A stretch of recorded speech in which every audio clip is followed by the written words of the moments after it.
There we go. We're live. We are live. Amazing. Thank you again for joining me and Eleonora Grace here and Angela from Canal. And yeah, so here we are. Today's topic is about the journey back to self, pain to purpose. I love this topic because we all go through pain in life. And sometimes we wonder, how do we turn our pain into purpose? And also the main question is, what is it even my purpose? What is my purpose in life, right? Like, and asking those questions can be scary. Like I remember mine, I was so scared too, like asking myself, who am I in this what pain that I'm going through? And when I met Angela, when she was going through her own pain in her life in different times in her life, like what attracted me to her is how she turned it around in such a way that she always wanted to go back to self-love, that journey. But it's a long road, right? You feel like it's a long road. So let me welcome you, without further ado, Angela from Create, Heal, and Shine. And yeah, welcome, Angela. Thank you so much, Grace. I'm honored to be sitting here in your presence, and I honor you as a fellow sister and mother and friend so much over the years. I'm so excited. Yeah, and I'm really excited to be here talking about this because sometimes it can be scary for people and sometimes also there's a disconnect with turning your pain into purpose, because if you're still in a place where you're feeling that the pain is something that happening to you and not something happening for you, you're not in a place to even care about turning anything into anything, because you're still in that area of that deep pain, right? And so what I'm hoping to do in this program coming up on March 1st, called The Journey Back to Self, a journey of pain to purpose, is to help make some serious shifts in your path, some shifts that will be so significant that they will be permanent in your life. And so, because it's easy to feel that stuff is happening to us and that we're victims of our circumstances and the situations are totally beyond control. And sometimes they are. But what if we shifted that perspective and thought about that maybe this isn't just happening to us, it's happening for us to become further, to go deeper, to come closer to our true authentic self. And so that's what the the big picture in a nutshell is about. Yeah, it's really a journey indeed, And could you give us an example? What are the pain point in your life, the lowest pain point in your life, before we discuss about the purpose, how you turn it around? So could you, what one story you can share with the audience that you went through that changed your perspective about life? Oh, I have so many stories of Let's pain. pick one. And yeah, oh yeah, for sure. We don't have time for all those stories. But what comes to mind when you said that is the most significant story in my life, the most Mhm. recent story of my life. And Yeah. that is after going through years and years of not taking care of myself and focusing on making sure everybody else had everything they need. And I was there for this and to take the Mhm. kids to this and to do Wow. there and be the wife and the sister and the friend Yeah. and do it all. My Wow. body just started to collapse on me. And Mm. it had already been collapsing over the years. It had shown me through prior back surgeries and different things that I needed to have. And yet I still saw the body as a separation from the soul and the spirit. Wow. I still Okay. didn't have that mental connection that the whole the body is just the vehicle for Mm. everything going on internally, right? And so I kept going and going and thought, I'll just push through the pain. I'll just push through and push through and push through until all of a sudden my heart started failing and I ended up having to have a terminal diagnosis being given to me. Wow. and ended up needing a heart transplant. And so the outside world is a massive reflection of what's going on in the inside world. And that is what mirrors, externally mirrors everything in your life, your beliefs, your emotions, your energy, your Yeah. choices, your perspectives. And I just realized that after I came through that, thank you. Thank you to Okay. my Yeah. new heart. Thank you so much to my organ donor, who I haven't met. Oh, I hope to one day, but at this point, I have no idea and I can't find out. But yeah, so that was the significant turning point that when I realized that the outside reflects the inside, yeah. and what's going on the inside also reflects the outside. And so this whole crumbling of unnourishing myself, lack of care to my body, lack of pushing my body past things, Yeah. not being aligned with who I truly am, just completely crumbled. And in that, I found a whole new focus. And that was really hard to come to grips with that. How can I, even before I knew I was going to fully heal, how can I use this in some way to better other people and show them not to ignore all these red flags in your life and teach them that the body internally speaks so heavily through everything and through the outside and Well, just I like that when you said just there when the body speaks to itself. Not mhm. many people listen to that voice, right? Like, yeah. So what was going on in your mind when you're processing that when the body's starting to speak to you? What did you do differently? Well, I made a decision laying in the hospital bed, staring at the cement wall with the sun shining, dying to be outside, feeling like I was in a prison cell because I really believe that the healthcare system Mm, isn't a healthcare system. It's an illness recovery system. Like it you don't, it's not keeping you healthy. It's helping you recover from or get through whatever you're going through. is. So I realized that this is on me. Like this massive awakening that like this is on me to turn this around. I cannot depend on everything else. I can, of course, acknowledge the science and the medications and the chemotherapy and appreciate all the care and love and support that I got and technology and science, but at the same time have to heal the internal self. And I just made a decision that this is not my time. I'm going to trust in this journey that it's not over, even Yeah. though they told me it's very soon going to be over. Yeah. And I thought I'm going to just focus on not being rooted in this trauma and instead being focused on turning this pain into some purpose somehow. Yeah. And at So that time, I didn't know how it was going to look.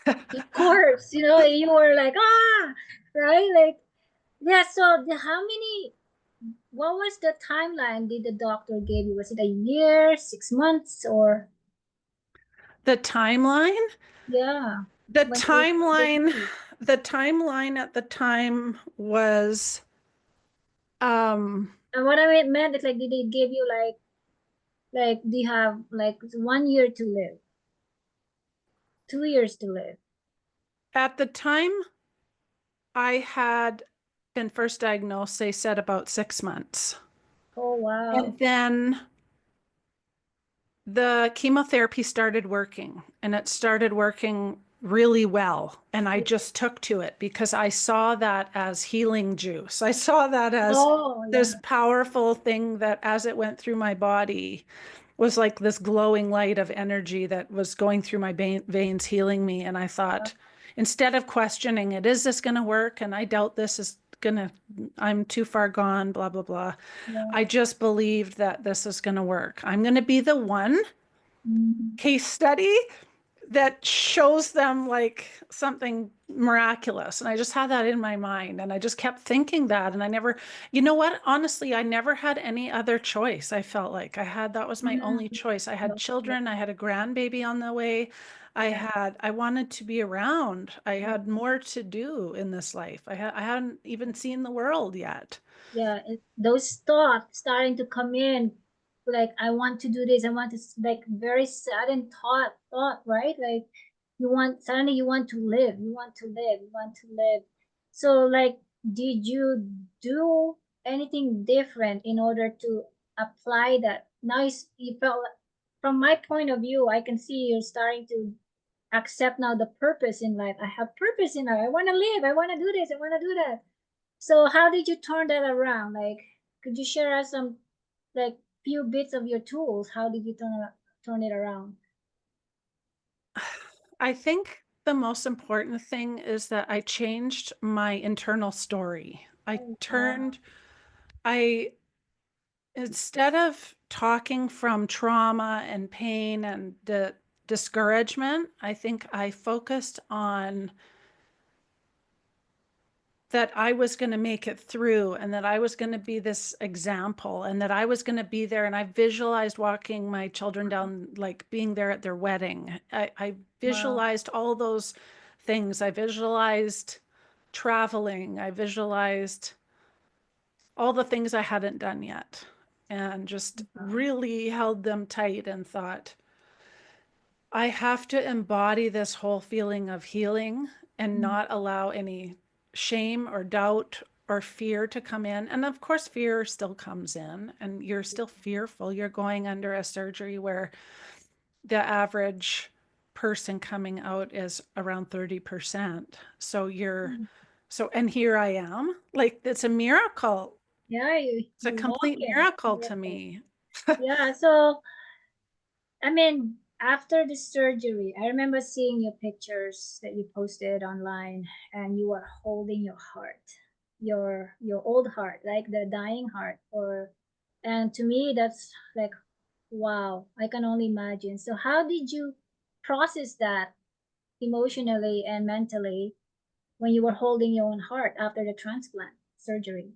It was so major, to be honest, that I don't think I was processing anything in that moment. It was kind of like just a thing I was holding because at that time it was so close to what happened. Yeah. And coming out of surgery, I was there present, but it wasn't like I was truly deeply processing that I'm holding my own heart in my hand and this was inside me and now I have somebody else's organ inside of me. Like I think that when that is just too much of a thought, that it takes time over the next few years to really have that sink in when you have such a traumatic situation. It's Mm-hmm. just like death, right? Like Yeah. grief comes in so many stages and hits you for years and years, Yeah. and all of a sudden there's along the way during the grief path is like light bulb moments where you're like, Yeah. oh, I feel, and then okay, a little bit is healing, a little bit more is healing Yeah. along that line. And But here you are, yeah, walking the miracle, right? Like walking the purpose in your life. And you have definitely turned that around, and you're setting example to others, and you have been creating programs for people how they too can heal, how they too can turn their pain into purpose. And what is your favorite thing to do, that has changed you, that what are you what are you doing right now that helping others? Like when you have turned it around. I feel like I just had a sense that if I make it through, Mm, I need to use my gifts. I mm, need to nourish my body, honor my body, see the signs, listen to myself, and focus on helping other people do the same. And mine's kind of a really harsh example of what happens when you don't listen to your body. yeah, But also, I feel like that beliefs shape your reality yeah, and that when when you believe truly and deeply in something, then that becomes your reality. And so I want to really share that message that Mhm. it's not all about us either. It's Yeah, about helping and supporting somebody else. yeah, And so that's why I created that program, The Journey Back to Self. And we'll be beautiful. going through this processing beliefs, all of this stuff over 12 weeks and Yeah, really getting deep on, survival mechanisms and safety. And I lived in that for years. I lived in the survival mode. I lived in fight, flight, or freeze. And most of the time mhm. it was uh, fight and flight all over the place. Do, do, Oh, do, do, do. And there was a time where I remember I completely froze and I was hiding in the bushes above my house, sitting on the ground behind a tree. wow, And I couldn't, I just, something had happened that day and it was like the top of the can opened up and I couldn't keep it in anymore. And it's something in me just exploded. And that was actually right before my back actually blew out and I needed to be flown on a plane to have surgery for that. And so there's so much transformation that goes on and there's so much, like, we all have different personalities too, and what we how we see things and how we do things, and so much of that too is societal and generational patterning and this and that. yeah, And so a lot of that ways of being, I had to change. yeah, I had to change the ways of being, like what I needed to do when I grew up. I had to shed that whole survival right, mode identity and take on a healed and identity of peace and freedom and love and fulfillment and happiness and willingness. yeah, wow. That's a big one because a lot of people cannot even fathom or understand how that's gonna apply in the reality of life, like how do I even create peace? How do I even create the financial freedom? How do I support my family? I'm always in survival mode. How do I get from survival to thriving? And that's just it's a journey indeed. And and for you it's really a beautiful story because you go through a surgery and it changed you, and here you are creating all these wonderful programs about like how to structure from survival to living life in purpose. Mhm. And I think that the surgery was like the yeah, least smallest smallest, of it, as huge as it was. It was all of the things looking back, all of mm, the events, all of the denial, all of yeah, the yeah, lack of worthiness, all of the feelings of all of yeah, that before all that, yeah, that was just like the part that allowed me to continue, you yeah. know? I love it, I love it. So my next question to you is, how do you define self-love where you are right now compared before? Oh, that's a good question. Defining self-love. I think that that is a defining that to me is seeing that your worthiness has zero strings attached. Just like Mm, a newborn baby, you're worthy the second you were put on this earth. And as we go through life, we have experiences that tell us you're not worthy. And we start comparing ourselves to everybody else. And we start doing all these things that change our focus. And then we're not worthy anymore. But when you yeah, truly know that you are worthy just for being you, there's yeah, nothing you have to change. You treat yourself with more love and respect. And I think the part of self love isn't loving this physical being, it's loving the soul that's right. of the physical being, not loving the shell. Taking care of the shell is one aspect I like that. Taking care of outside itself. Yeah. because it's so inside. and Yeah. truly admitting and looking and saying, even if you have to stare into a mirror 20 times and tell yourself you're worthy Mm, of joy, abundance, alignment, and true freedom and fulfillment and happiness and whatever else you want to include, and actually embody that. Not exactly. just talk about it, but Yeah. truly embody that. Sometimes it takes like meditation and visualizations for Yeah. you to come up with a picture in your mind so that you can connect it to something. Because I have this picture in my mind that I always go to, that when I feel that feeling of, okay, I'm falling out of that embodiment of self-love or whatever, however you want to say it, I can go to this picture and go, oh, here's me. This is the feeling. So I connected like a feeling to a picture because the mind works within pictures and it likes to always create pictures of things. And so that's the way that I see it the best. And that's how I teach it. Yeah. I love it. Self-love, the journey back to self-love and pain to purpose.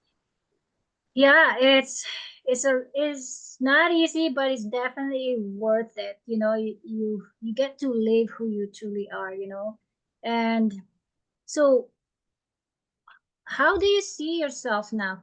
Like, what would you say to your younger self?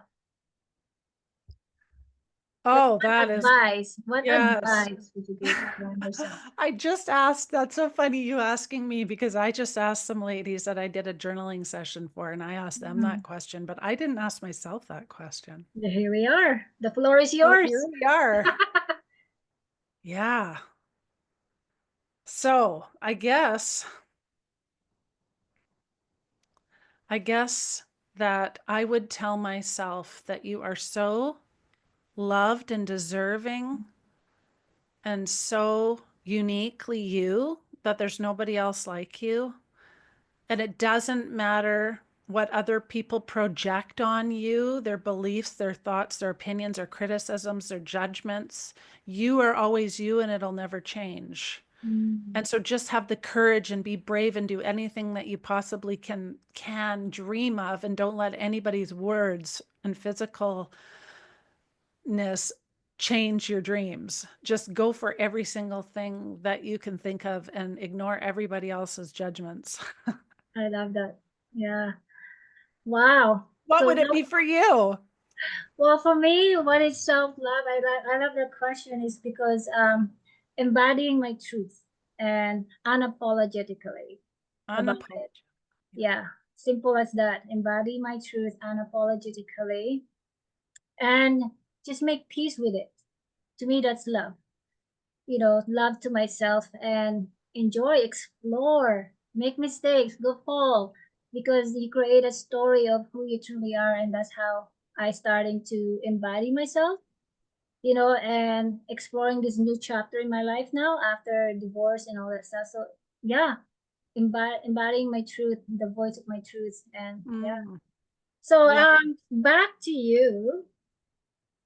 Yeah, what advice or wisdom would you give to the audience that are looking for a path back to self-love as well?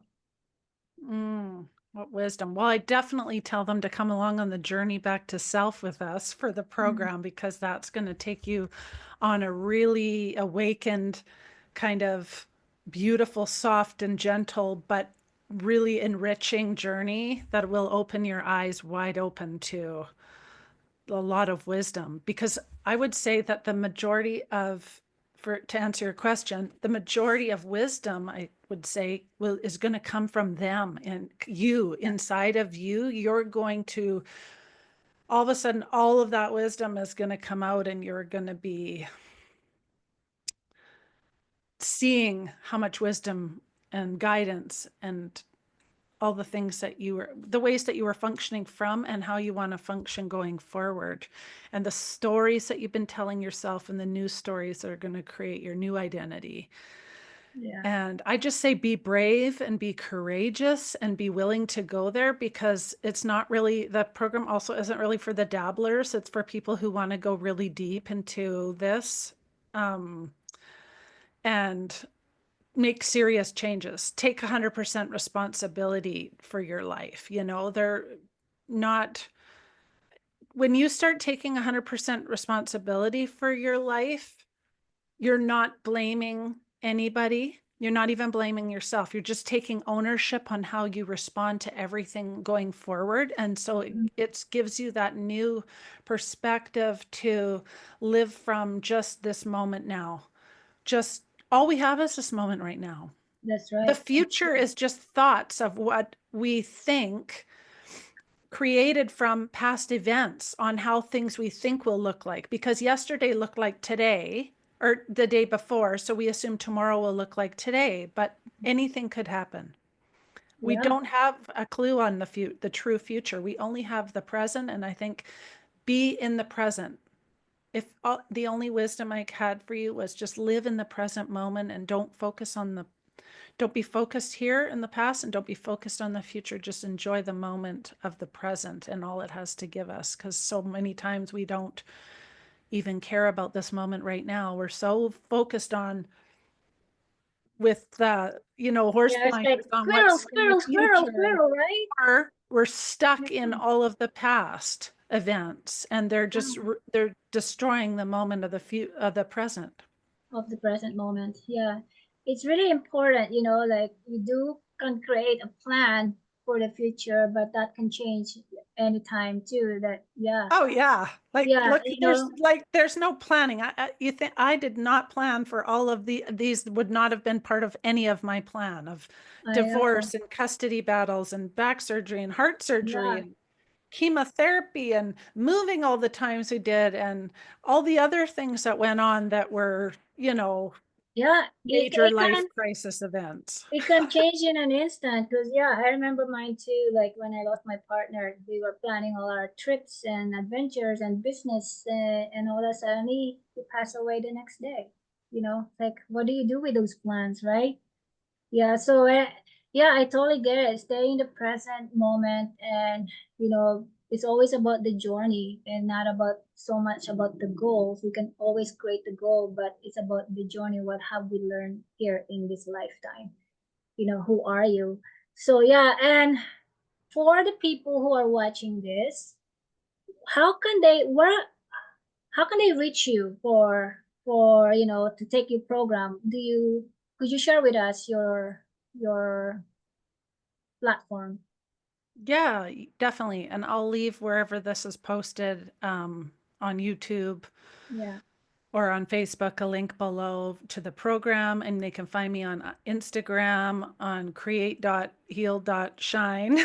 And then everywhere else, create, heal, shine, pretty much. And I have a private support community that's free that um, anyone can join and get help along this journey, or at least get a start to your journey. And there's tons of resources and support material in there, and workshops and classes and challenges um, and a support community. And so that is hosted on the school platform. And so, yeah, I'll leave all the links below that. And then I have a website called createhealshine.com. So you can always go there to yeah, find all these places.